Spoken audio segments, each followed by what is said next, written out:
ಮಾಲಿಕೆ ಯಾರು? ಮಾಲಿಕೆ ವಿಶೇಷ ಸಕ್ರಿಯ ಲೇಖಕಿಯರು. ತಿಂಗಳ ವಿಶೇಷ ಉಷಾ ಪಿ ರೈ ಅವರ ಕಾದಂಬರಿಗಳು. ಪುಸ್ತಕ ಪರಿಚಯ 58. ಪುಸ್ತಕದ ಹೆಸರು ಜಾಗೃತಿ. ಲೇಖಕರು ಉಷಾ ಪಿ ರೈ. ಅಭಿಪ್ರಾಯ ಕದ್ರಿ ಕಮಲಾ ರೇಖಾದೇವಿ. ಓದುತ್ತಿರುವವರು ರಮೇಶ್ ತಳಿ.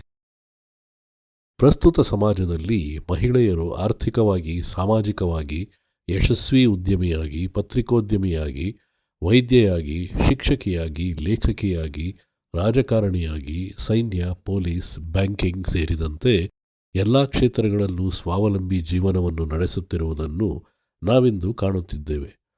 ಪ್ರತಿಯೊಬ್ಬ ಮಹಿಳೆ ಬಯಸುವುದು ಸಮಾನತೆಯನ್ನು ಹೊರತು ಅನುಕಂಪ, ಸಹಾನುಭೂತಿಯನ್ನಲ್ಲ. ನಾನು ಇಂದು ಪರಿಚಯಿಸಲಿರುವ ಉಷಾ ಪಿ ರೈಯವರ ಕಾದಂಬರಿ ಜಾಗೃತಿಯು ಅಂತಹುದೇ. ಮಹಿಳಾ ಸಾಧಕಿಯ ಕಥಾಹಂದರವನ್ನೊಳಗೊಂಡಿದೆ. ಜಾಗೃತಿ ಕಥಾನಾಯಕಿಯ ಹೆಸರೇ ಆಕೆಯ ಪರಿಚಯವನ್ನು ಮಾಡಿಕೊಡುತ್ತದೆ.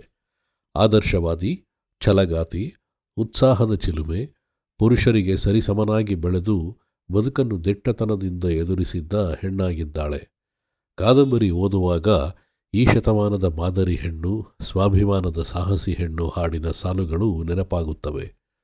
ಜಾಗೃತಿಯ ಸ್ನೇಹಿತೆ ಸೌಮ್ಯ ಹೆಸರಿಗೆ ತಕ್ಕಂತೆ ಸೌಮ್ಯ ಸ್ವಭಾವದವಳಾಗಿದ್ದಾಳೆ. ಎರಡು ಭಿನ್ನ ವ್ಯಕ್ತಿತ್ವದ ಗೆಳೆತನ ಎಂದು ಕಂಡುಬಂದರೂ ಸ್ತ್ರೀಯರ ವಿಭಿನ್ನ ಮುಖದ ಅನಾವರಣದಲ್ಲೂ ಪರಸ್ಪರ ಗುಣ ಸ್ವಭಾವಗಳ ವಿಶೇಷತೆಯನ್ನು ಕಾಣಬಹುದು. ತಂದೆ ರಾಮಮೋಹನ್, ತಾಯಿ ಸುನಂದಾರ ಮುದ್ದಿನ ಮಗಳು ಜಾಗೃತಿ. ಆಟ ಪಾಠ ಎಲ್ಲದರಲ್ಲೂ ಮುಂಚೂಣಿಯಲ್ಲಿರುವ ಪ್ರತಿಭಾನ್ವಿತೆ.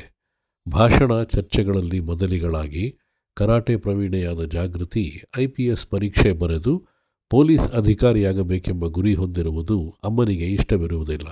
ಆದರೆ ಅಪ್ಪನ ಸಂಪೂರ್ಣ ಬೆಂಬಲ ಆಕೆಗಿರುವುದು. BA ಪದವಿ ಓದುವಾಗ ಸೌಮ್ಯ ಜೊತೆಯಾಗುತ್ತಾಳೆ.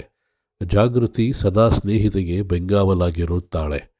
ಆಕೆಯ ದಿಟ್ಟತನ, ಆತ್ಮವಿಶ್ವಾಸ, ಮಾರ್ಗದರ್ಶನ, ಸ್ನೇಹಪರತೆಗೆ ಹುಡುಗರು ಚುಡಾಯಿಸುವಿಕೆಯನ್ನು ನಿಲ್ಲಿಸಿ ಸಭ್ಯರಾಗುತ್ತಾರೆ, ಗೌರವಿಸುತ್ತಾರೆ. ಫೈರ್ ಬ್ರ್ಯಾಂಡ್ ಎಂಬ ಬಿರುದು ಜನಜನಿತವಾಗುತ್ತದೆ. ಕಥಾನಾಯಕಿಯಾಗಿ ಜಾಗೃತಿ ಇಡೀ ದೇಶವನ್ನೇ ಬದಲಿಸಲಾಗದೆ ಹೋದರೂ ಒಂದು ಊರನ್ನಾದರೂ ಬದಲಾಯಿಸಲು ನೋಡುವ, ಪಣ ತೊಡುವ ಧೀರೆ.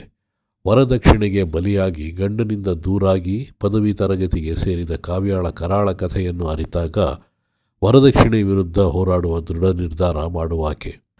ಜಾಗೃತಿಯ ವಾದ ಮಹಿಳೆ ಹಾಗೂ ಪುರುಷರು ಸಮಾನರೆಂದು ಮಾತ್ರವೇ ಹೊರತು ಆಕೆ ಪುರುಷದ್ವೇಷಿಯಲ್ಲ. ತಮ್ಮನ್ನು ಗೌರವಿಸುವವರನ್ನು ತಾನು ಗೌರವಿಸುತ್ತೇನೆ, ಕೀಳಾಗಿ ಕಾಣುವವರನ್ನು ನಿರ್ಲಕ್ಷಿಸುವ ಗುಣದಾಕೆ. ಸೌಮ್ಯ, ಜಾಗೃತಿ ಇಬ್ಬರೂ ಆತ್ಮೀಯ ಗೆಳತಿಯರಾದರೂ ಎಂದೂ ಸೇರಲಾರದ ಸಮಾನಾಂತರ ರೇಖೆಗಳು. ಆ ಎರಡು ರೇಖೆಗಳ ಮಧ್ಯೆ ಹಬ್ಬಿ ನಿಂತಿರುವ ಸ್ನೇಹಕ್ಕೆ ಮಾತ್ರ ಯಾವ ತಡೆಯೂ ಇರಲಿಲ್ಲ.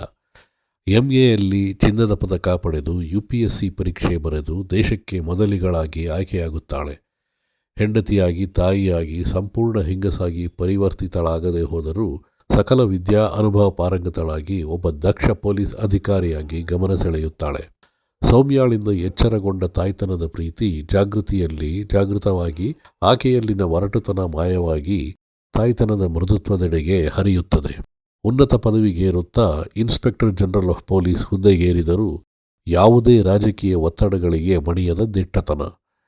ಅತ್ಯಾಚಾರ, ಭ್ರಷ್ಟಾಚಾರ, ಲಂಚ, ರ್ಯಾಗಿಂಗ್, ಖೈದಿಗಳ ಮನಃಪರಿವರ್ತನೆ ಎಲ್ಲದರಲ್ಲೂ ಸಮಸ್ಯೆಗೊಂದು ಪರಿವರ್ತನೆ ಮಾಡುವ ಮೂಲಕ ದೇಶ ಸೇವೆ. ಈ ಎಲ್ಲ ವಿಚಾರಗಳು ಕಾದಂಬರಿಯಲ್ಲಿ ಚೆನ್ನಾಗಿ ಮೂಡಿಬಂದಿದೆ. ಹೀಗೆ ಒಬ್ಬ ಮಹಿಳೆ ಪುರುಷರಿಗೆ ಸರಿಸಮನಾಗಿ ಹೇಗೆ ಜೀವನದಲ್ಲಿ ಮುಂದೆ ಬರಬಹುದು ಎನ್ನುವುದಕ್ಕೆ ಉದಾಹರಣೆಯಾಗಿ ನಿಲ್ಲುತ್ತಾಳೆ ಜಾಗೃತಿ. ಕಾದಂಬರಿಯಲ್ಲಿ ಬರುವ ಸೌಮ್ಯ, ಕಾವ್ಯ, ತಾರಾ, ಸುಮನ ಹೀಗೆ ಅನೇಕ ಹೆಣ್ಣು ಮಕ್ಕಳ, ಅವರ ಸಂಸಾರಗಳ ಮೇಲೂ ಜಾಗೃತಿಯ ಪ್ರಭಾವ ಧನಾತ್ಮಕ ಚಿಂತನೆಯೆಡೆಗೆ ಹರಿಯುತ್ತದೆ.